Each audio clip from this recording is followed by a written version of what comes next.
Buenas noches, bienvenidos sean todos y todas a este programa especial de miércoles. Recuerden ustedes que los miércoles son de liderazgo responsable. Yo tengo muchas portadas de liderazgo responsable y esta es la que más se vincula al PLD, la de que tiene el color morado con amarillo.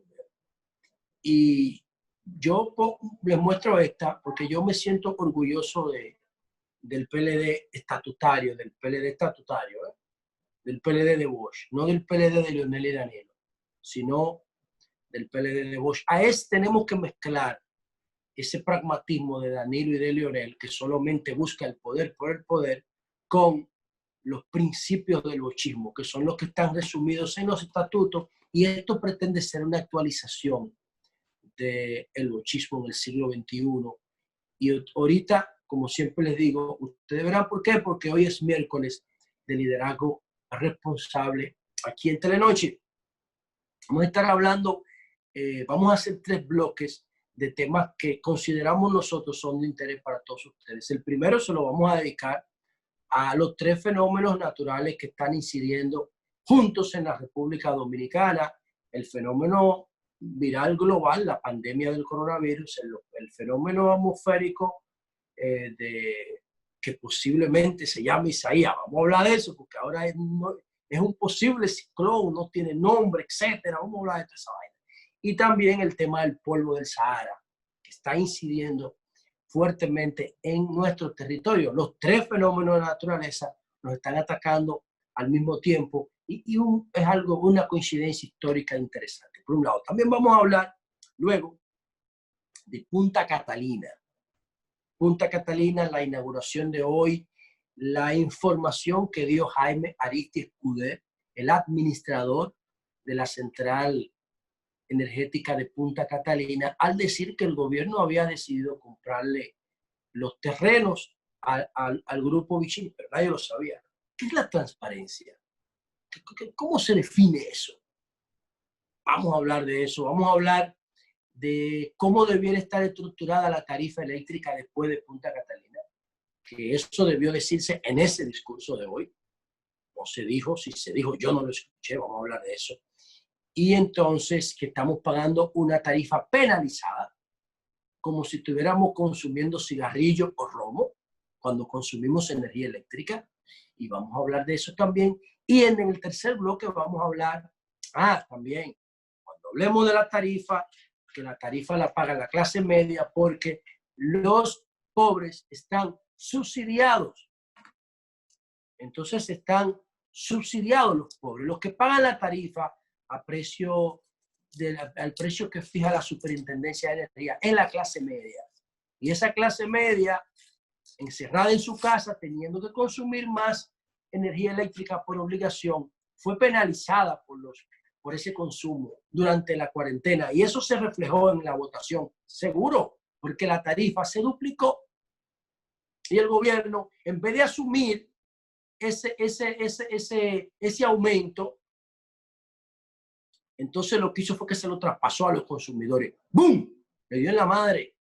Y eso echaba por el piso todo el esfuerzo gubernamental que se hacía con los programas FASE, para ti, quédate en casa, etc.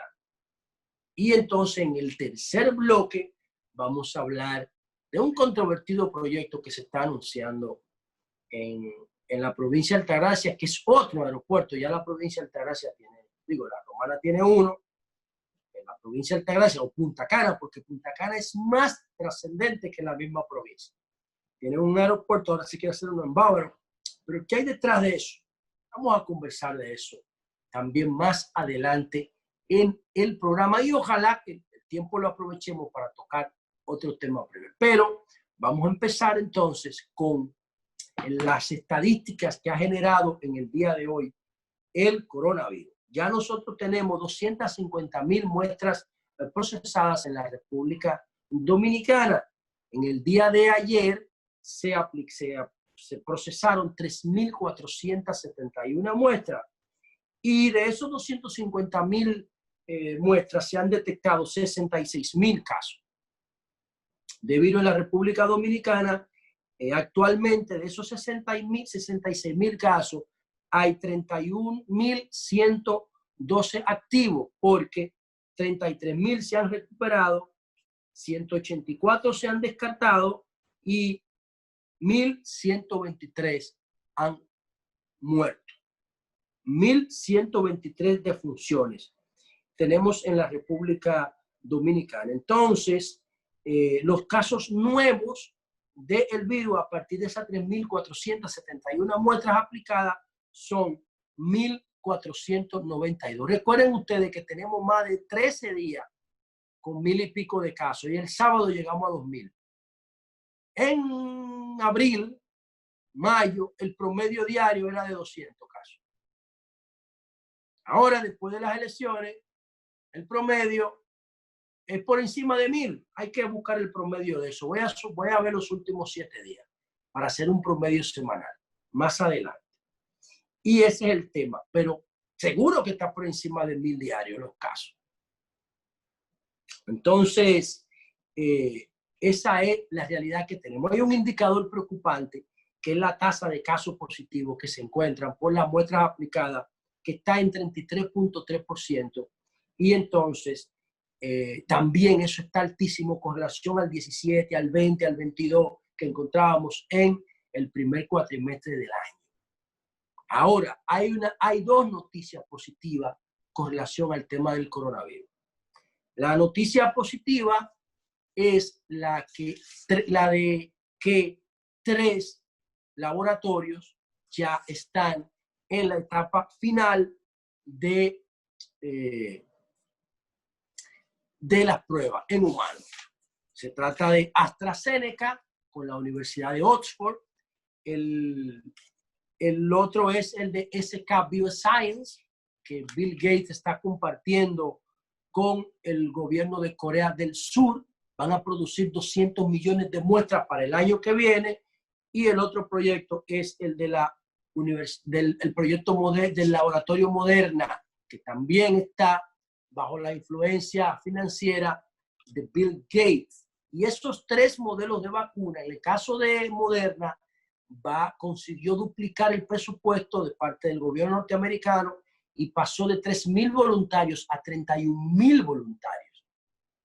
Y hay coincidencia entre los expertos, además de esas 3 vacunas, de AstraZeneca, de SK Bioscience y de Moderna, están los proyectos de vacuna chino y el proyecto de vacuna rusa y aproximadamente 100 proyectos más de vacuna. El año 2021 será el año de la vacunación global contra el coronavirus. No tengo dudas de eso. Ahora, ¿cuál es la otra noticia positiva? Que también están mejorando los tratamientos para los pacientes graves. Nosotros tenemos en la República Dominicana actualmente 286 casos de pacientes en cuidados intensivos y nuestro sistema hospitalario está saturado ya, como veníamos advirtiendo todos los días, que no se podía hacer ese desmonte de la cuarentena, sobre todo el toque de queda, que es la variable más importante. Se hizo a lo loco, se desmontó todo y se dañó todo lo que se había hecho en principio. Ahora era que había que hacer el toque de queda y priorizar y enfatizar el distanciamiento. Ahora. Entonces se hizo el toque de queda y ya estaba incubado el virus en la mayoría de la gente por el proceso electoral. Y entonces tenemos el sistema hospitalario, señores. El sistema hospitalario está saturado con 4.600 internos. Un promedio de 1.000 casos diarios. Imagínense si esto sigue subiendo. La gente se va a morir en las calles, en los pasillos, en sus casas, en la sala de emergencia de los hospitales. Eso fue lo que pasó en España, eso fue lo que pasó en Francia, eso fue lo que pasó en Italia, eso fue lo que pasó en Brasil, eso fue lo que pasó en Nueva York. Vimos todos esos espejos para prepararnos, para habilitar más espacio de cuidado intensivo, aunque eso no es tan fácil, pero ya tenemos medio año bregando con esta vaina. Medio año. Entonces, esa es la situación. Entonces, les decía que además de las 3 vacunas que están en fase final de experimentación, también los tratamientos para el abordaje de la enfermedad en estado de gravedad también ha mejorado mucho. Y eso significa que también las muertes van a bajar a nivel mundial. Tenemos a nivel mundial 650,000 personas fallecidas por la crisis. Y 16.340.000 casos de coronavirus en el mundo. ¿Cómo terminaremos? Aproximadamente antes de la vacuna o cuando llegue la vacuna o con ella, en la primera etapa de su aplicación, terminaremos con aproximadamente 30 millones de casos confirmados y alrededor de 1 millón de muertos. Crucemos los dedos porque nosotros no estemos en esas estadísticas. Porque estamos en el globo, sí, pero todavía no han sacado nuestro nombre, el virus no nos ha tocado. Y entonces por eso tenemos que solidarizarnos con los demás y cuidarnos. Entonces, ahí está. Los tratamientos están mejorando y está mejorando el tema de la vacuna. Entonces, volviendo al plano nacional, tenemos que decir que con el coronavirus están incidiendo dos fenómenos naturales más. Porque el coronavirus también es un fenómeno natural, pero sanitario. Estos dos fenómenos son atmosféricos. El tema del polvo de Sahara, que está incidiendo en nuestro territorio, y recuerden ustedes que hablábamos el lunes pasado del tema del estudio que hizo GESALAB, el laboratorio GESALAB, de que encontró en el aire dominicano, producto de los polvos de Sahara, un paquete de gérmenes y de bacterias que son preocupantes porque complican nuestra respiración y agravan el tema del coronavirus. Y entonces también generan mucho calor el polvo del Sahara, y por eso, a pesar de que tenemos un ambiente de ciclón en el país, también sentíamos un fuerte calor en la tarde, producto de la onda tropical que está presionando el calor del Caribe y los polvos del Sahara también. Y entonces, a propósito de el otro fenómeno atmosférico, hay muchísima confusión con eso, porque el Centro Nacional de Huracanes ha creado una categoría de cuasi huracán. Y vamos a ver lo que dicen los expertos sobre esto. Vamos a ver lo que dicen los expertos sobre esto, sobre el huracán. A ver si Carolina nos pone las imágenes de que el huracán, óyeme a mí de que el huracán.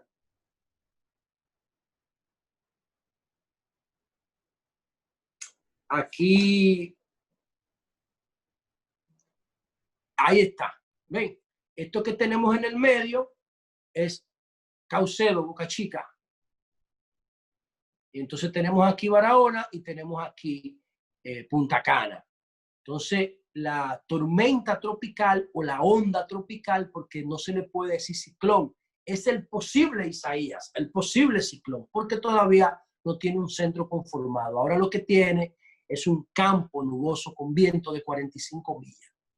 Y entonces nos va a pasar por encima. Hay que esperar a ver cómo se va a comportar, porque no ha tocado tierra todavía, cuando toque tierra. En la República Dominicana, porque a Puerto Rico lo va a tocar solamente en la punta del sur, en la punta del suroeste, abajo. A Puerto Rico prácticamente no lo va a tocar. La primera, con la que va a encontrar es con la de la República Dominicana, ni siquiera con Haití, porque Haití entonces mañana a las 8 de la mañana estará en República Dominicana a una velocidad de 60 millas por hora. Ahora tiene 50 millas por hora. Y entonces dicen los expertos que eso va a generar mucha lluvia a partir de la noche de hoy y del día completo de mañana. Si eso es así, no tenemos nada que temer, porque a República Dominicana no le ha llovido este año y no tenemos los suelos saturados. Esa lluvia sería una bendición. ¿Cuál sería el problema? Que la tormenta Isaías se encalle en República Dominicana como hicieron las tormentas Olga y Noé. Olga y Noé se encallaron, se quedaron atrapadas entre el sistema montañoso de República Dominicana y nos provocaron más de 100 muertos. Entonces, la preocupación que debemos tener es simplemente ver cómo Isaías se va a comportar cuando toque tierra dominicana, porque su llegada es inminente a partir de la madrugada de hoy. Entonces, ya para finalizar con este tema, debemos decir que todo el territorio nacional tiene alerta de tormenta tropical por las autoridades, con vientos que van de 39 a 73 kilómetros por hora. Entonces, la configuración que ha hecho el Centro Nacional de Huracanes ya no lo nombra con el nombre hasta que no tenga categoría de huracán como categoría 1, y eso va a depender de una serie de variables técnicas. Por eso se llama posible o potencial ciclón tropical 9. Oigan como el nombre técnico, posible o potencial ciclón tropical 9.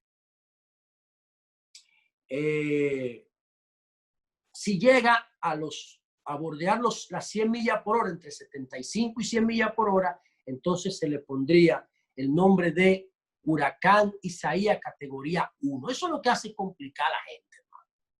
Eso es lo que hace complicar a la gente. El nombre es lo que sobra, y póngale nombre a esa vaina, para que la gente sepa y dígale por dónde va a pasar, y punto, y no compliquen tanto a las personas. Debemos estar todos preparados para esta situación. Estamos todos en la casa. Nos preocupan las zonas de vulnerabilidades en la República Dominicana porque no están inventariadas. Si estuvieran inventariadas, pudiéramos saber qué hacer con ellas, pero no tenemos información. En lo que estamos hablando ya se formó un barrio. En el día de hoy ya se formó un barrio en alguna parte del país. Se formaron 10, 15, 20, 30 y las autoridades no saben. Las autoridades saben cuando pasa algo ahí, porque nosotros no controlamos el territorio. No tenemos control efectivo del territorio. Entonces, si se forma un barrio hoy, las autoridades no lo saben, a la orilla del río con cartones, no lo saben.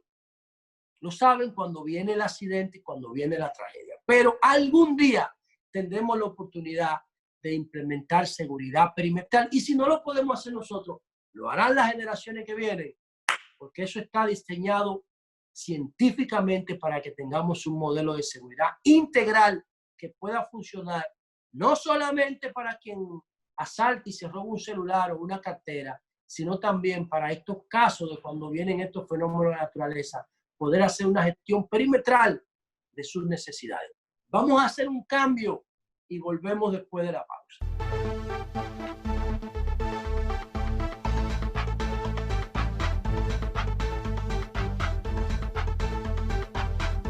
Evita el coronavirus con tu saludo. Cuando digas hola, no des la mano. Choca el puño. Liderazgo responsable.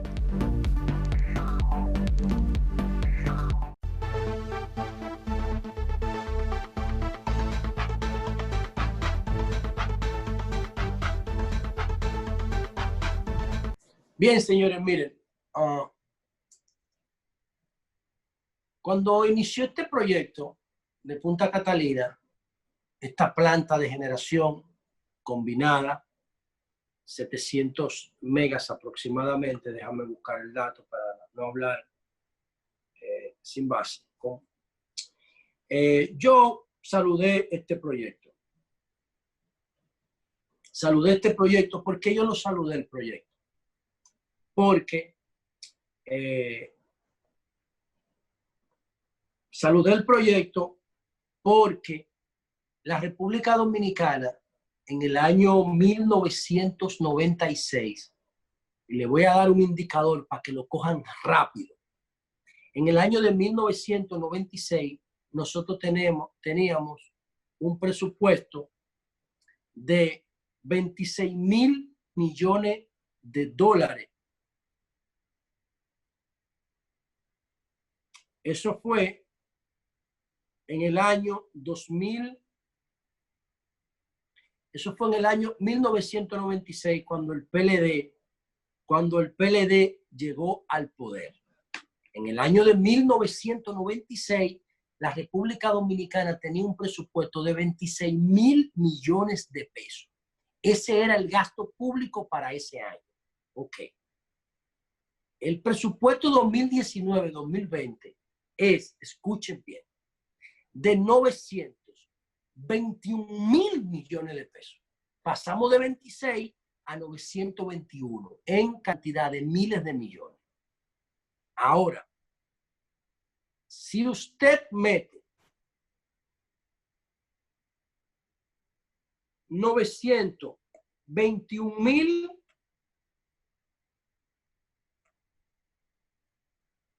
entre 26.000, le da 35.4. O sea, el presupuesto, para que tengan una idea, el PLD tiene gobernando el país 20 años, gobernó el país 20 de 24 años, saquen los 4 de Hipólito, porque los 4 años de Hipólito, en los 4 años de Hipólito se produjo la crisis de Baninter, que llevó el país a niveles de 1968 en materia de riqueza y pobreza. Entonces, en los gobiernos del PLD nunca hubo crisis económica. En los 20 años, solamente el choque externo del 2008. Por eso Valdés Albizu se queda ahí. Por eso. Porque él ha sido gobernador del Banco Central en estos 20 años. Cuando lo quitaron, se armó la crisis. Por eso Luis Abinader no lo quita. Pusieron a Malcún y a Fran Prats, creo que se llamaba. No. Yo sé que es un hijo de Ibelice Prats, pero ahora no me acuerdo el nombre. Entonces, ¿qué ocurre? El país es 35 veces más grande de cuando lo encontramos, cuando lo encontró el PLD, porque yo no formé parte de esa generación de gobierno, de 1996. ¿Y cómo se mueve un país 35 veces más grande que el de 1966? El presupuesto de 1996 cabe 35 veces en el presupuesto de hoy. Pasó de 26.000 millones a 921.000 millones de pesos. Con energía eléctrica. Y por eso yo, en principio, saludé y seguiré saludando el proyecto de Punta Catalina. Con lo que yo no estoy de acuerdo, porque no era necesario, era con que se ensuciara con el tema de Odebrecht. Esta semana, Gedeón Santos escribió un artículo, Gedeón Santos, histórico dirigente del PLD, que se fue con Danilo y después se peleó con Danilo y se fue con Leonel. Pero que en realidad Gedeón es un PLDista. Para Gedeón, Leonel y Danilo son lo mismo. Aunque él no lo diga, yo lo sé, porque Gedeón es mi hermano. Lo veo como un hermano mayor y conozco totalmente cómo piensa. Y Leonel y Danilo para él son lo mismo. ¿Por qué? ¿Por qué Gedeón habla del efecto del lulismo? El síndrome de Brasil, le diría yo. Porque Brasil no tenía el desarrollo político necesario para dirigir un proceso en América Latina, como lo quisieron hacer sobre la base de la corrupción y el debilitamiento de las instituciones. Brasil quería competir con los gringos, debilitando nuestras democracias en vez de fortalecerla. Y era cuestión de tiempo para que ese modelo colapsara. ¿Y qué hicieron Leonel y Danilo? Imitaron el comportamiento de Lula y de Dilma y de Brasil y del PT, no tratando de expandir nuestro modelo, sino aquí localmente. Si usted coge el modelo de Brasil, de Lula, de Dilma y del PT, usted va a encontrar 3 o 4 características. Mire, la primera, crecimiento económico. Y aquí, crecimiento económico. La segunda, asistencialismo social. A Lula se le atribuye haber sacado 50 millones de la pobreza.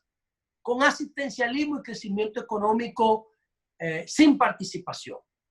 Por eso la clase media, cuando él lo acusaron de corrupción, le dio la espalda de una vez, porque no se sentía parte de su gobierno. Lula se sentaba a negociar con los ricos de Odebrecht. Con los ricos de Odebrecht. Y de Embraer y con Petrobras y todo eso ejecutivo. Y vino aquí y nos ensució nuestra institucionalidad. Con Leonel y los supertucanos, que es un expediente que está en la justicia, para que a la gente se le olvidó. Leonel y los supertucanos, está preso el ministro de la Fuerza Armada, el último del gobierno de Leonel, por los sobornos de los supertucanos. Se nos olvidó eso. Y después vino Odebrecht, que vino en el 98, aquí, en el gobierno de Leonel, pero cuando el PRD gobernaba el Congreso. Vino primero Andrade Gutiérrez y después vino Odebrecht. Y Lula gana en el 2003. El PLD mandó una comisión a Brasil cuando Lula ganó.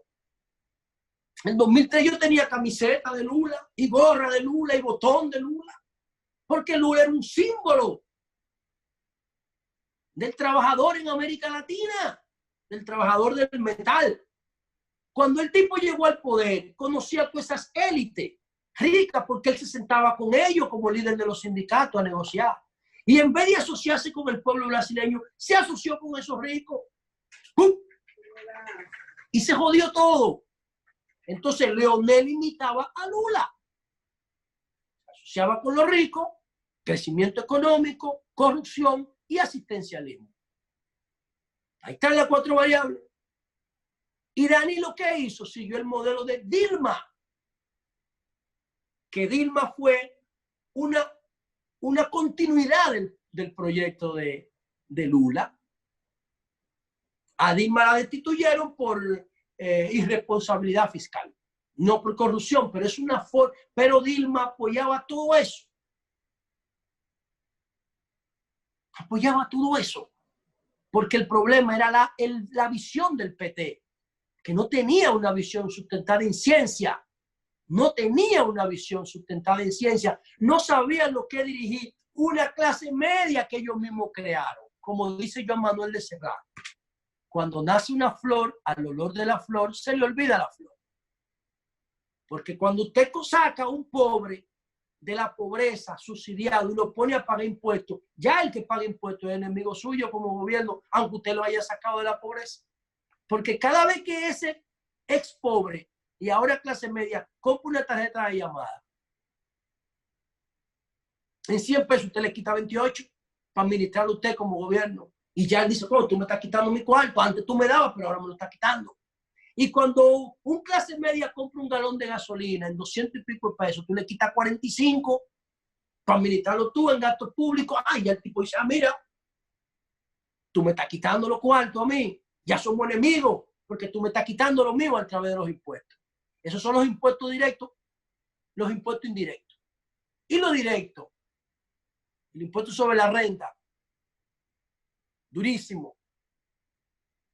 Entonces, ¿qué ocurre con eso? Usted tiene que tener una estrategia para dirigir la clase media. Si no la tiene, si Abinader no tiene una estrategia para dirigir la clase media, que se prepare, la va a tener en contra a partir del 16 de agosto. Que se prepare, porque para usted dirigir una sociedad de clase media, tiene que tener una estrategia. Lo hemos dicho, página 17 de Liderazgo Responsable. Búsquenlo en internet, liderazgoresponsable.org. Ahí está el proyecto. Lo pueden buscar, lo pueden compartir, lo pueden descargar, lo pueden leer como quieran. Entonces, ¿qué pasó con Punta Catalina? Un proyecto hermosísimo, necesario, fundamental. ¿Pero qué pasó? Se contaminó con el tema de Odebrecht. Lamentablemente. Pero yo sigo apostando a Punta Catalina porque Punta Catalina ya es una realidad. ¿Que saben qué? Es la que está soportando ahora la generación en el país. Además, ella es que marca los precios del mercado. Ella es la que lo marca. Entonces, Punta Catalina está llamada a generar un beneficio anual de los 150 millones de dólares ahora al país en generación. Pero además, aquí ya no hay apagones por insuficiencia energética de generación. Ahora hay apagones por avería o por mantenimiento. pero ya no hay por déficit de generación. Y esa era una deuda que teníamos de 125 años, que también el PLD la pagó. ¿Qué ocurre ahora? Ahora, en la inauguración de la planta, descubrimos que el gobierno le compró el terreno de Punta Catalina a los Vicini por 6.9 millones de dólares. Son, voy a decir ahora cuántos metros son.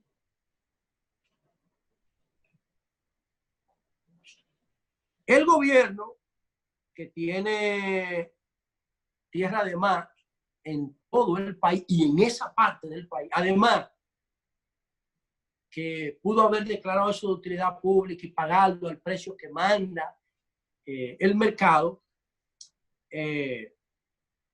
decidió hacer un negocio a puerta cerrada con el grupo Vicini. Ahí están las imágenes de la inauguración de hoy. Hicieron 2 negocios. La cantidad de terreno es de 1.364.285 metros cuadrados. Ellos buscaron una figura que se llama enfiteusis. Enfiteusis. Déjame ver qué es lo que significa esa vaina. Enfiteusis. Vamos a ver. Porque el enfiteusis era un arrendamiento por 50 años. Para que estemos claros. Era un arrendamiento por 50 años. Dice aquí enfiteusis, cesión perpetua o por largo tiempo del dominio útil de un inmueble mediante el pago de una pensión anual al que hace la cesión. O sea, los terrenos eran de los Vicini como el país entero, porque el país entero es de los Vicini, porque los políticos se lo han regalado. El país entero es de los Vicini. La zona colonial es de los Vicini, el puerto de Santo Domingo es de los Vicini, todo. Y la mayoría de los puestos importantes ahora en el gobierno, creo que 2 de los 3 más importantes puestos se los han dado a los Vicini.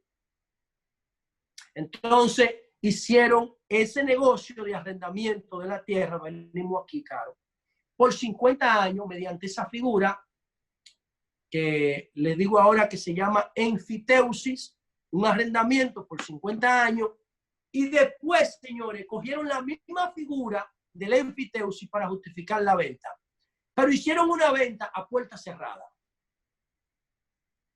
Y eso a la gente le molesta, porque cuando tú haces dinero con tu cuarto, tú haces lo que tú quieras, donde tú quieras. Pero cuando tú haces negocio con el dinero público, tú tienes que hacerlo de cara a la sociedad. Y esa fue una de las razones por la que se desacreditó el PT en Brasil y por la que se desacreditaron Leonel y Danilo aquí. Y ahora los dos están fuera del poder, a pesar de su comportamiento político subdesarrollado, imitando a Jorge Blanco y a Jacobo Masluta. Entonces, la gente se molesta y por eso en el día de hoy, muchísimas tendencias en Twitter, la gente queriendo arrancarle la cabeza a los funcionarios del gobierno saliente. ¿Por qué? Porque no entienden esa vaina. Una obra tan bonita como Punta Catalina, que yo quería que se hiciera Punta Montecristi y que se hiciera Punta Puerto Plata, porque vamos a seguir creciendo y hay que seguir soportando el crecimiento con energía. Deberíamos vender la energía a Haití. Pero coño, ¿por qué tenemos que ensuciar la maldita vaina? Para que la gente entonces después nos rechace como hicieron en las elecciones. Y ese tema de Punta Catalina, esos terrenos, eso va a generar problemas en este país. Eso va a generar problemas, aunque independientemente de todo eso, dice Jaime Ariste Escudero que le va a generar un beneficio de 250 millones anuales al país. Lamentablemente, ese proyecto se ensució con Odebrecht, pero yo sigo apostando a él en términos técnicos y en términos energéticos. Es como el caso de la OISO, el tipo que se dio el tiro. Danilo llega al poder y Danilo dice, en vez de darle la escuela para que la construyan 7 familias que hacen todo en este país, incluyendo los Vicini, Aunque el caso de los Vicini creo que era la varilla de las escuelas, que hay que comprárselo obligado a ellos, si no arman un lío. Danilo dijo, no, vamos a rifarla la escuela. Metemos todos los nombres de los ingenieros con la vaina del CODIA, el S4, Rian, el que salga se lo lleva, no importa del partido que sea. Oigan qué cosa tan revolucionaria, señores. Entonces, después que Danilo hace eso, arman una estructura en la OISOE para chantajear y extorsionar a los ingenieros que se sacan las escuelas. Vino un ingeniero, ¡pum! Y se dio un tiro en el baño de la OISOE y agarra y le ensucia hasta con sangre a Danilo, uno de los proyectos más lindos de transparencia. Ahí tenían que rodar cabeza. Era 2016. Yo se lo dije a Danilo en Nueva York eso. El día de la OISOE, oigan lo que le voy a decir. El día del que el tipo se dio el tiro en la OISOE, era cuando el Papa visitó a Nueva York. Nosotros estábamos allá. Era septiembre. Creo que fue 2016 o 2017. No sé bien, no recuerdo ahora. Y yo lo dije a Danilo. Vamos a romper con todo. Que nos están ensuciando el gobierno con esa vaina. Pero al final no hizo nada. Entrevistaron a un tipo ahí 10 horas y después lo dejaron ir para su casa, al tal Florentino, autor intelectual y material de toda esa vaina. Y después lo dejaron ir para su casa como que el pueblo es pendejo. Le ensuciaron el tema. Lo mismo que Punta Catalina, que lamentablemente Odebrecht la ensució. Por eso la gente está molesta y no valora en toda su dimensión esa gran obra, señores. Una de las grandes obras que se ha hecho en este país en los últimos 50 años, comparada quizá con la presa de Tavera o con la autovía del Este, una obra impresionante esa autovía del Este de ingeniería, o el sistema de elevado. Una obra grande, la de Punta Catalina, que tenemos que preservar a pesar de todo lo que hemos dicho. Vamos a hacer un cambio y volvemos en breve.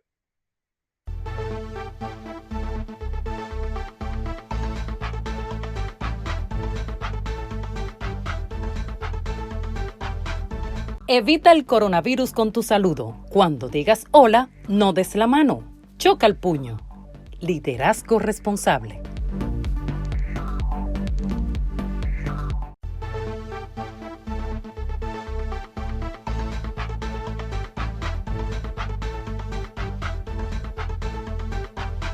Bueno, señores, miren,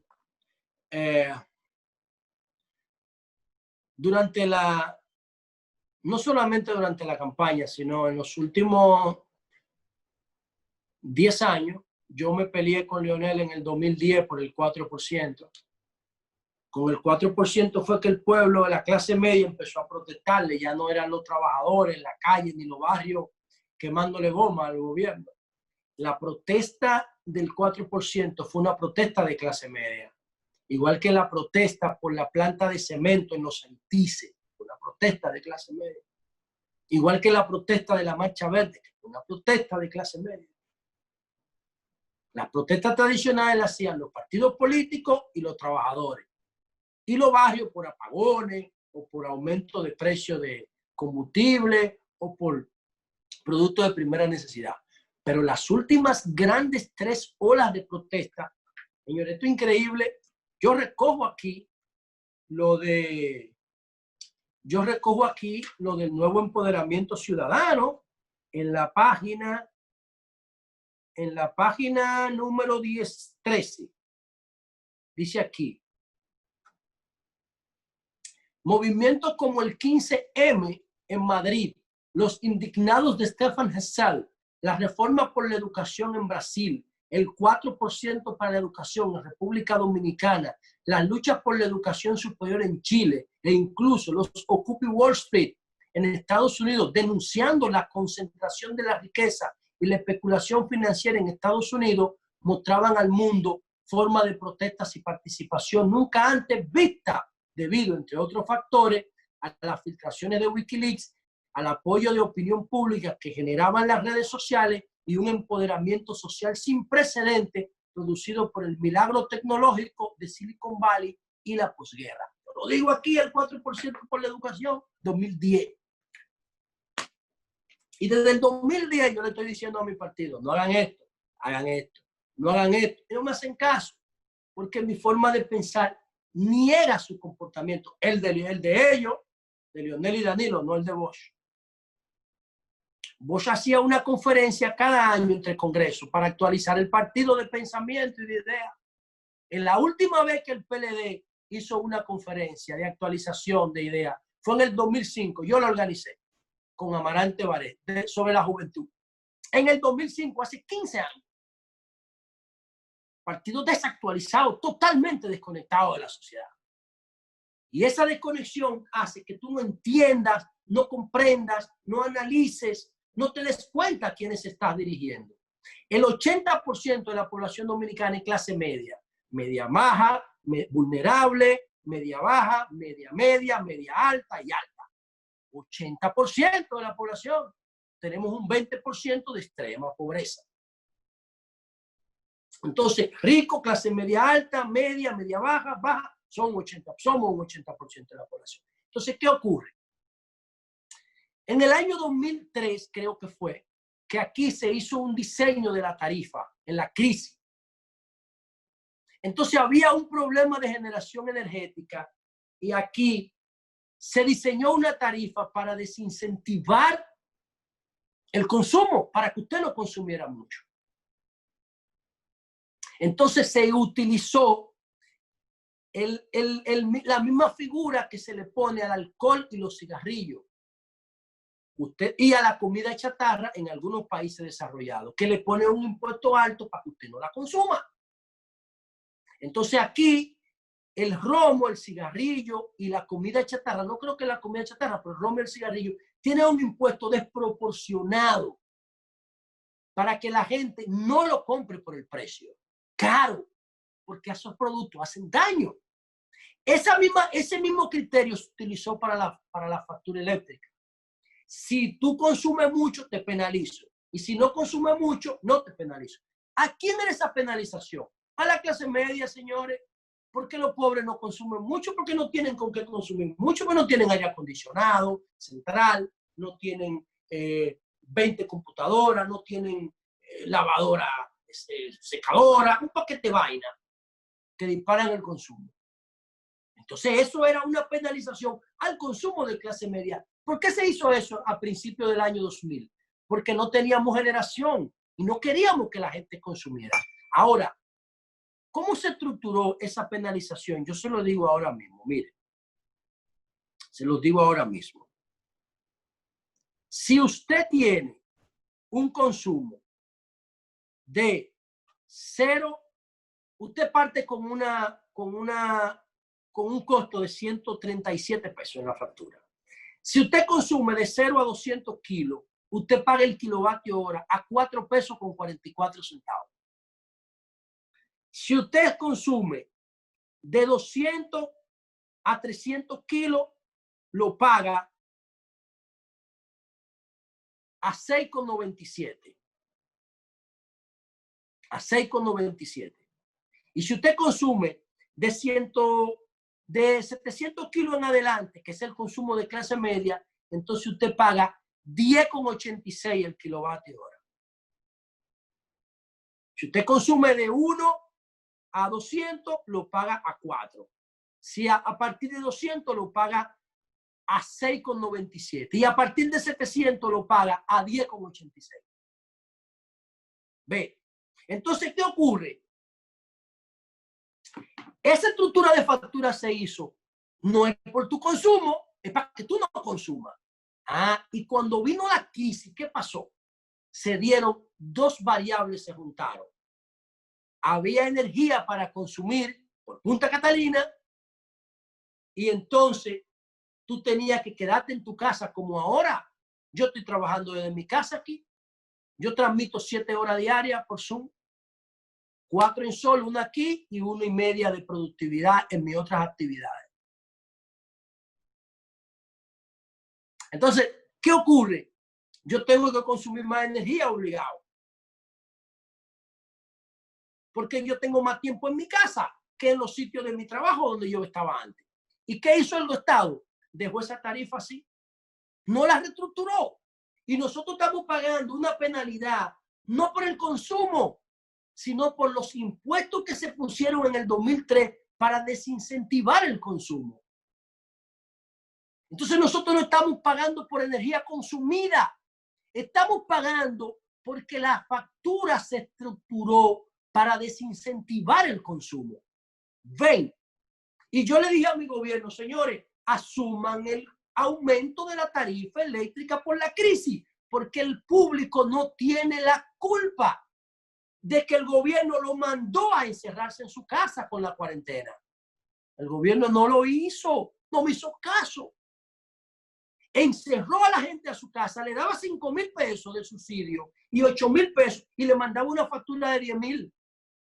Eso es una locura. Eso fue una locura. Es como el tema de la gente en la calle. El 57% vive de lo que aparece en la calle porque el 57% es informal. Y el gobierno le caía atrás, le quedaban las 5 de la tarde por el toque de queda a la gente. Y lo metía preso. Le daba 5,000 pesos de subsidio y para soltarlo del destacamento le cobraba 2,000. Y la gente se llenaba de odio, como se llenaba la gente de odio con la factura eléctrica cuando veía que se le duplicaba. Entonces lo que estaban haciendo con las manos, con quédate en casa, con patí, con fase, lo desbarataban con los pies, con la factura eléctrica. Y se lo dije al gobierno.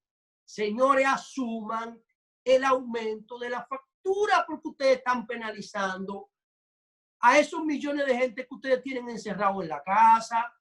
No, el que consuma tiene que pagar, me decía. Resultado. Le dejaron 8,000 millones de dólares a Luis Abinader en el banco. Hay 8,000 millones en reserva, pero perdimos las elecciones. Cobramos la energía cara, pero perdimos las elecciones. ¿Para qué sirve ahora eso? Para lamentarlo. Entonces usted tiene que saber, cuando usted dirige una clase media, ¿cómo? ¿Con qué estrategia usted la va a dirigir? El PLD impulsó la clase media en República Dominicana, pero no la dirigía, no le daba participación, no la incluía, la golpeaba con impuestos, la golpeaba con factura eléctrica cara, la golpeaba con escándalo de corrupción y pagó la factura. Como lo mismo pasó con Lula y con Dilma en Brasil. Por eso yo le doy a Gedeón Santos, le doy un 8 de 10 por ese artículo, el efecto del lulismo.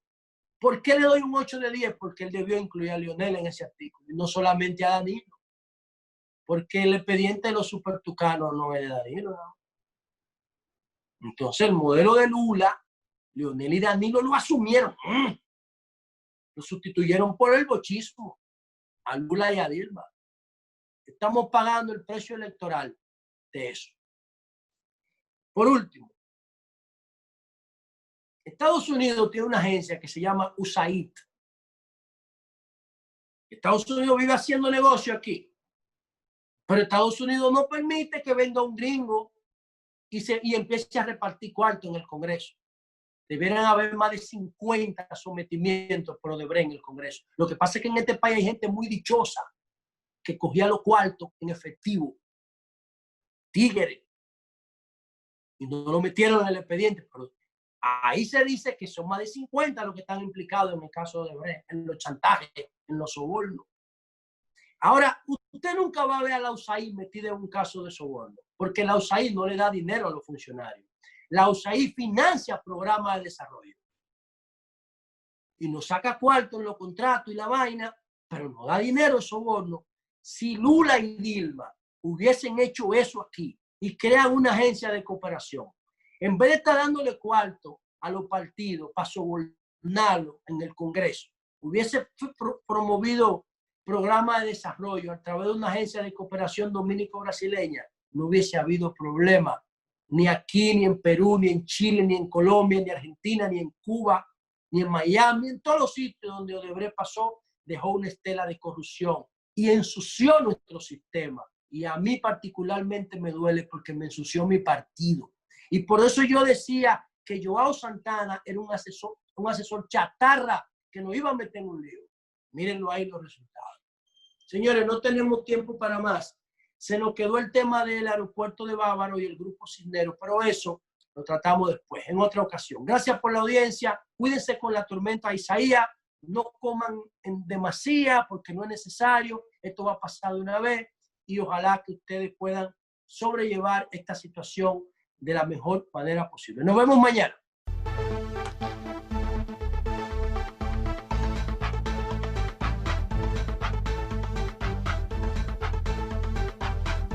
Evita el coronavirus con tu saludo. Cuando digas hola, no des la mano. Choca el puño. Liderazgo responsable.